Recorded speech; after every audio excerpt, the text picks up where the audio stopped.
Alright, you have a game, but let's be honest, it's kind of ugly. The player and enemies are just white blocks on a black background. In this lesson, let's replace all those boring rectangles with something cooler. Some cooler images that will make the game feel like an actual game.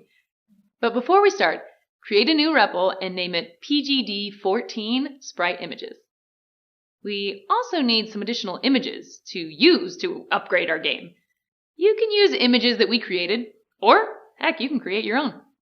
Here are the links to several images. Open the links listed, then find and click the download button. This will open up a new tab. Right-click on the image and save as to download. Here's a website URL if you want to create your own images. Once you have your assets downloaded, they're ready to be uploaded to your REPL. To upload your assets, follow these steps. 1. Go to REPL and open your PGD13 project. 2. Find the Files section in your project. 3. Look for the pancake menu, the 3 stacked dots, and click it. Then 4. Click on the upload file. 5. Find your assets in the pop-up window and click on them, then click Open. Before you use images to represent the player and enemy sprites, you need to make some changes to their constructors. A constructor is a special kind of method that Python calls when it creates a new object, using the definitions found in the class. The constructor assigns values to any instance variables that the object will need when it starts. This code should replace the code that we used previously. Go ahead and add this after importing PyGame and random. Here's what it should look like. The pygame.image.load loads your image. You pass it a path to the file by writing the name of the file in the parentheses as a string. It returns a surface, and the .convert call at the end optimizes the surface, making future .blit calls faster. The next line uses .setColorKey to indicate the color Pygame will render as transparent. In this case, you choose white because that's the background color of the jet image. The RLEXL constant is an optional parameter that helps Pygame render more quickly on non-accelerated displays. This is added to the Pygame locals import statement towards the top of your game.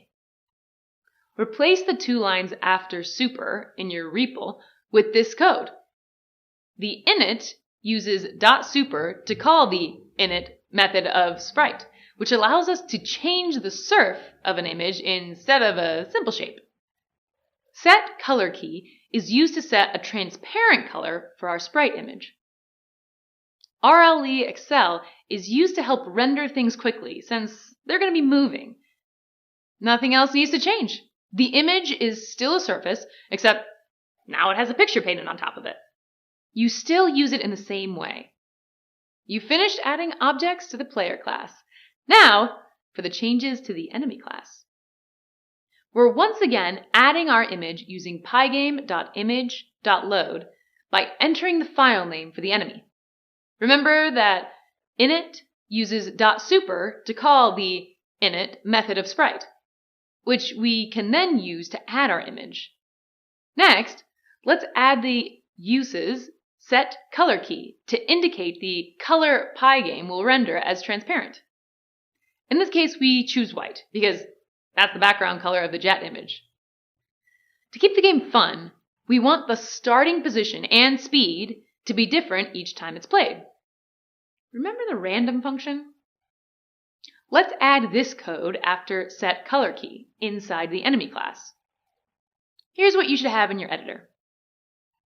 The program now should be the same game you had before, except now you've added some nice graphic skins along with your images.